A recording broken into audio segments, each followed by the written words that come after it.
ସବୁ ଜିନିଷ ସବୁ ସାହାଯ୍ୟ କରିବା ପାଇଁ ପ୍ରସ୍ତୁତ। କିନ୍ତୁ ଏ ଯୋଉ ବିଜୁ ଜନତା ଦଳର ସରକାର ଥିଲା ଇଏ କଣ କଲେ ତାକୁ ଠକିଲେ। ସେମାନେ କହୁଛନ୍ତି ପାଣ୍ଡିଆନ ଗୋଟେ ଚିଠି ଦେଇକିରି ତାକୁ ଠକିଦେଲା ଜାଲି ଚିଠି। ପାଣ୍ଡିଆନ ତ ଯୋଉ ବିଜେପିର ସରକାର ନବୀନ ପଟ୍ଟନାୟକ ଲିଜରେ ଦେଇଥିଲେ ସରକାରଟା ଯେତେବେଳେ ଲିଜରେ ଯାହାକୁ ଦେଇଥିଲେ ସିଏ ତାକୁ ଠକିଦେଲା। ଏଥିରେ ଭାରତୀୟ ଜନତା ପାର୍ଟିର ରୋଲ କଣ ଅଛି? ଇଏ ତ ସମ୍ପୂର୍ଣ୍ଣ ବିଜୁ ଜନତା ଦଳ।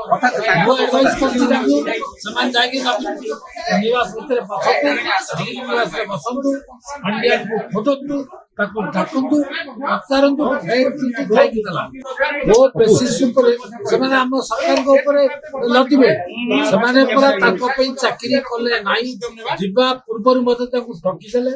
ପାଣ୍ଡିଆନ ତାଙ୍କୁ ଗୋଟେ ଜାଲି ଚିଠି ଦେଇଦେଲେ, କହିଲେ ତମକୁ ଆମେ କରିଦେବୁ। କଣ କରିଛନ୍ତି? କିଛି କାଗଜପତ୍ର ଖାଇ ତା ସରକାର ଚିନ୍ତା କରୁଛନ୍ତି କଣ କରିବେ। ଅସମୟ ସାଙ୍ଗେ କହୁଛନ୍ତି ଆମେ ମନା କରୁନୁ, ସମସ୍ତଙ୍କୁ ଏ ଗଣତନ୍ତ୍ର ରାଷ୍ଟ୍ର ସମସ୍ତେ କରିବେ, କିନ୍ତୁ ଏ ପ୍ରସଙ୍ଗଟା ବିଜୁ ଜନତା ଆମର ନୁହଁ। କାରଣ ସରିଲା ବେଳକୁ ତ ଆଗରୁ କରିପାରିଲି